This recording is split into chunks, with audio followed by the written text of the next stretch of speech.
అయిపోయిందా? ఇంకా అవ్వలే బాబు. బాబు ఒక్క నిమిషం, మా బట్టన్ని వచ్చిండు అందుకే. అయ్యో మిమ్మల్ని అంజలి గారు అనుకున్నా సార్. అంటే అన్న నమస్తే. అంజలి గారు నిజంగా మీరు క్లారిటీ ఇవ్వాలి నాకు ఇవ్వాల. నాకుంటే మీకు ఇస్తా. మీకు ఉందో లేదో కానీ మీ పక్క పొంటి మనిషికి మస్తు క్లారిటీ ఉంది. మరి అక్కడ అడగచ్చు కానీ నాకు ఇవ్వడం ఎందుకు మైక్? అమ్మాయి లవ్. అరే ఉండురా నాయన అని అడుగుతున్నా. అమ్మాయిని లవ్ చేస్తే బెటరా లేకపోతే దయ్యాన్ని లవ్ చేస్తే బెటరా? లవ్ చేయకుండా ఉంటే బెటర్ అని నేను అనుకుంటున్నాను. లవ్వే చేయకుండా ఉంటే మీ పనులు చూసుకుంటే బాగుంటుంది. అందమైన అమ్మాయిని లవ్ చేయకుండా ఉంటారు ఎవరన్నా?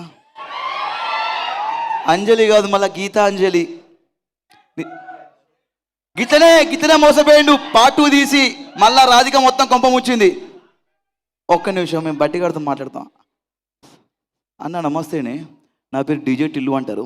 ఈయన ఎవరో నాకు తెలియదు. మళ్ళా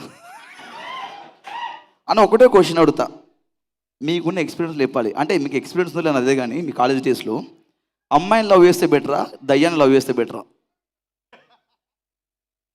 అన్న ఏమనుకుంటుంటే నాకు ఏంద్రా ఈ పంచాయతీ అన్నట్టు పెట్టుకుంటా.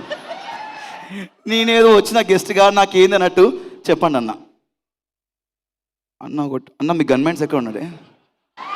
అన్న నేను ఊరికే ఉట్టి పుణ్యానికి అడిగినా, మీరు తీసుకొచ్చి డిష్ అని చెప్పి ఒకటే విషయం చెప్పిండు ఆయన, వెళ్ళండి అని. థ్యాంక్ యూ అన్న, thank you so much, thank you. మీరు ప్రోగ్రామ్ కంటిన్యూ. రాధిక సురియ్ ఆయన నవ్వులోనే ఎన్ని కనిపించాయి వినిపించాయి.